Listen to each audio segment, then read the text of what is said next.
Ce jour-là, pas un manifestant ne doutait qu'il était en train d'assister au dernier des 1er mai de la Ve République. En fait, c'était le dernier de l'Union de la gauche.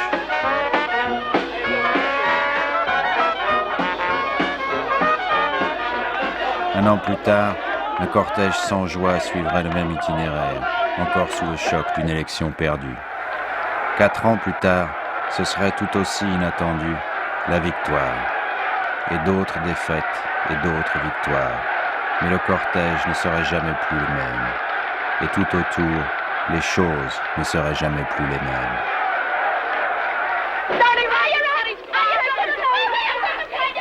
Imaginez maintenant que celui qui a fait ce montage en 1977 se voit soudain offrir l'occasion de regarder ces images après un long intervalle. Ce pourrait être par exemple 1993, 15 ans après, l'espace d'une jeunesse. L'âge qu'avaient beaucoup de héros de cette année légendaire, 1968.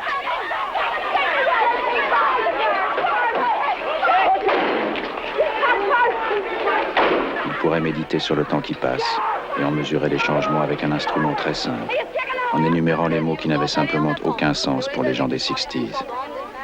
Des mots comme boat people, sida, thatcherisme, ayatollah, territoires occupés, perestroïka, cohabitation, ou ce sigle qui remplace URSS et que d'ailleurs personne n'arrive à retenir, CEI.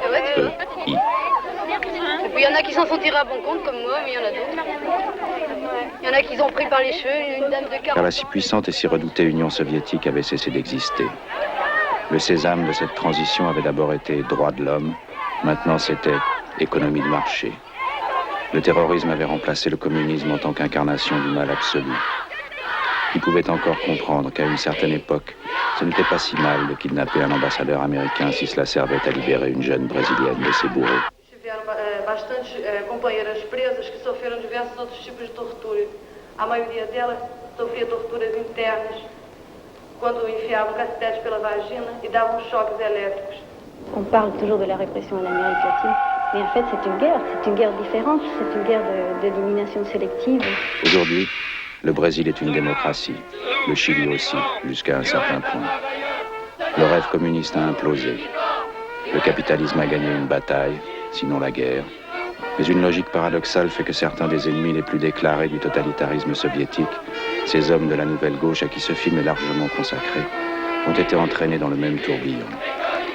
Revanche des staliniens, leur opposition de gauche est morte avec eux.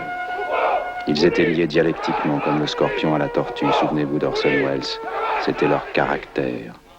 Pour la 4e fois, l'exposition des armements terrestres s'est tenue à Satori afin de promouvoir l'exportation des réalisations les plus modernes en matière d'armement. 150 exposants présentèrent environ 700 matériels militaires à une quarantaine de délégations étrangères. Ainsi, À cette occasion, notre sachez auteur que s'émerveillerait des ressources de l'histoire qui a toujours plus d'imagination que nous. Emploi en France, Il penserait à la fin du film tel qu'il l'avait conçu en 1977, quand il comparait le trafic d'armes des grandes puissances à ces sélectionneurs volants dont le travail est de limiter les populations de loups à un chiffre acceptable. Devinez qui elles arment aujourd'hui.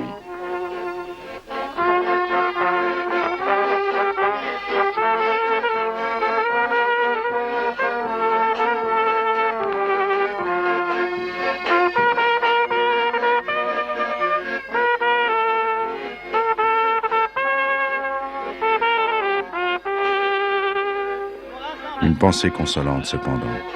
15 ans après, il y avait toujours des loups.